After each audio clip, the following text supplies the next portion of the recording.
ခရနီပြည်ဂျမော့ဆို6မိုင်ကနေမဆဲမြို့ဖက်ကိုထွက်ပြေးတင်းရှောင်လာတဲ့အသက်40အရွယ်ကြောလူမျိုးဥပနေပဲဖြစ်ပါတယ်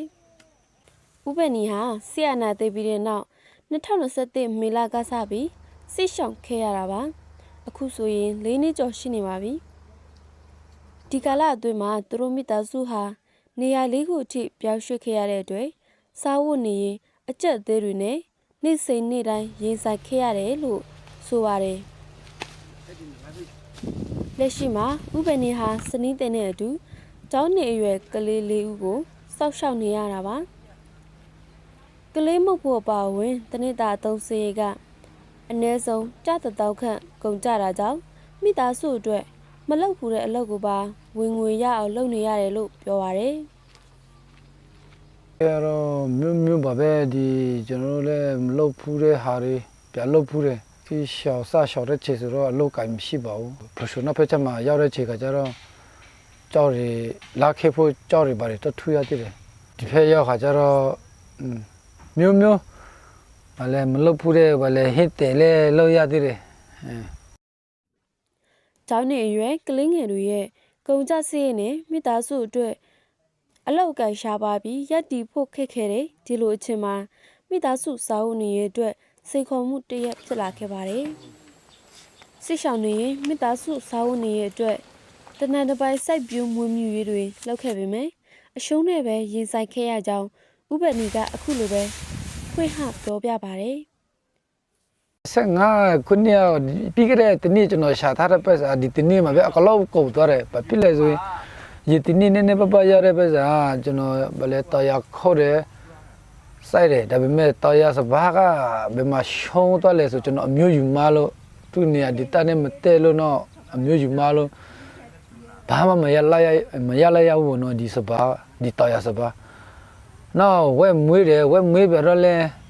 တကောက်မှအရှင်မရှိတော့ကောလေးကောဆိုလို့အကလို့တည်တယ်အနာနဲ့တည်တယ်နော်လေလို့ပြတော့လဲတအားခက်ရှိဘောပဲဖြစ်လေဆိုကျွန်တော်တို့ဒီလေလို့ရချင်းကိုနေရာဒီတနဲ့လည်းမတူကိုရဲ့အိမ်တွေးတဲ့မှာရှိတယ်ဆိုလို့ပေါပြကလွဲဘာတခုမှမရှိဘူးနေရာမိုးတအားကြီးလို့ကျွန်တော်တို့တားထားတဲ့ရေဆရာခဏပြတော့အမအရှုံးပဲပြရမလို့ဒါပေမဲ့ဘယ်လိုပြောမလဲစားစရာတော့နည်းနည်းတော့ရပါသေးတယ်သူများတွေအလောက်ခေါ်ရင်ဥပနီဟာအားရင်မဖြစ်မနေလိုက်လောက်ပါတယ်ဒါပေမဲ့မိတဲ့နေတဲ့ကုန်စည်နှုန်းကြောင့်တရက်လောက်အကဟာဘာမှမဟုတ်တော့ဘူးလို့သူကရင်းနှီးဖွယ်ပြောပြပါတယ်လေလောက်တဲ့တခြားလို့စစ်ရတာပဲခါစားရတယ်ဒါပေမဲ့ကျွန်တော်နည်းနည်းလေးစစ်ချက်တလာတာဒီစပါးရလာတဲ့ရက်မှာပဲဖြစ်လေဆိုကျွန်တော်စူးစမ်းကျွန်တော်မိသားစုကျွန်တော်စနေတွေစူးစမ်းလာတဲ့အလုပ်တွေအလုပ်ရလာပြီဆိုတော့ကဲသူများမထပ်ပေးနိုင်တော့မှအနေဆိုတော့ဟိုဆက်စရာပြရှိလာပြီပေါ့နော်ဖူးကနေချမတိရှာရတဲ့ပဲစားလဲဟိုဗလေအတတပိတ်တာစားတော့မရဘူးပေါ့နော်2024ခုနှစ်နောက်ပိုင်းမှာအလူရှင်တွေရှားပါလာတဲ့အတွက်2025ခုနှစ်မှာဥပနီတယောက်မိသားစုဝဝလင်းလင်းစားသုံးနိုင်ဖို့3ဧကရှိတဲ့လေပိုင်ရှင်နဲ့အကျိုးတူဖက်ဆက်စိုက်ပျိုးခဲ့ပါတယ်။ဒါပေမဲ့ချောင်းရည်ကြီးတာကြောင့်တာပြက်စီးခဲ့ရလို့စိတ်တက်ကြပြီးတေလူနေပါတော့ဖြစ်ခဲ့ရတယ်လို့သူကပြန်ပြောပြပါတယ်။တီတော်တွေတောက်ကြရဆေးလာတီတော်တွေကြောက်ခဲတွေအမိုက်တွေဆေးလာပြီးတော့ဝေတိုက်ပြီးတော့မှပြက်စီးသွားတော့ပြလို့နှခါရမပြက်စီးသွားကျွန်တော်လည်းလို့ဖို့အားလည်းမရှိတော့ကျွန်တော်တို့မှအဲ့ဒီဆယ်ပြောရည်တားတဲ့ဟာလို့တော့မှကျွန်တော်တို့မှအားလည်းပြတဲ့စိတ်ဓာတ်လည်းကြတော့ကျွန်တော်တို့မှဆေးယူတော့မှရောက်သွားသေးတယ်ကျွန်တော်တေလူနိဘပေါ့နော်ဒီလိုလဲဆိုင်တာကြောင့်စသိန်း20ခန့်ကုန်ကြပြီးစပါးအိတ်90တာပြန်ရတာမို့လက်ရှိပေါ့စင်းနဲ့နိုင်ရှင်ရင်အရှုံးပေါ်တယ်လို့ဆိုပါတယ်လဲဆိုင်တာကြောင့်အကျွေးတင်နေတဲ့ပိုက်ဆံတွေကိုမော်ချီခဲသွေးမှာခဲလောက်တာအဖြစ်တွားရောက်လောက်ကင်ဖို့စံနှရှိနေသူပါစစ်ကောက်စီရဲ့လေကြောင်းကဘုံကျဲတိုက်ခိုက်မှာကိုကြောက်နေတာကြောင့်မတွားရဲဘူးလို့ဥပနီကပြောပါတယ်အမျိုးပဲအခုဒီလေလို့ကျွေးတင်နေတဲ့ပိုက်ဆံတွေဘာလဲ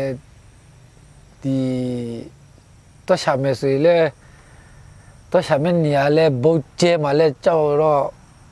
မတော်ရပြဘူးမတော်ပြတော့လဲအဲ့ဒီကျွေးကိုဘာနဲ့စားရမလဲအဲ့ဒါမှစေစားနေတာအခက်ဒီငါရဲ့မကောင်းမကျဲတော့ဒီစိတ်ဒုက္ခတော့တော့ချတော့ရောက်မှာပဲနော်ဒီလေရဲ့ဓာတ်ကိုဖက်မှာပဲချေကြိုက်လက်လာမလဲအဲ့ဒီအားတွေတွေ့နေနေပဲမျိုးစေစားရတယ် ဂရင်းနီပြည်သူတွေခန်းစားနေရတဲ့ဗေဒံဥပနီရဲ့ဘဝဆက်ကြောင်းကိုကြည့်ရင်လက်ရှိဂရင်းနီပြည်ကစစ်ရှောင်းတွေအပါအဝင်ပြည်သူအများပြားဟာအလူရှင်ရှားပါမှုအလောက်ကိုက်ရှားပါမှုနဲ့ကုန်စည်စည်နှုန်းမြင့်တက်မှုတန်းတို့ကိုအလူအလဲခံနေကြရပါတယ်ကုလသမဂ္ဂ UNHCR ရဲ့2025ခုနှစ်နိုဝင်ဘာလထုတ်ပြန်ချက်အရဂရင်းနီပြည်မှာလူဦးရေ3,400,1,400 ခန့်ရှိပြီးလူဦးရေထက်ဝက်ကျော်ခန့်ဟာစစ်ရှောင်းများဖြစ်ကြပါတယ်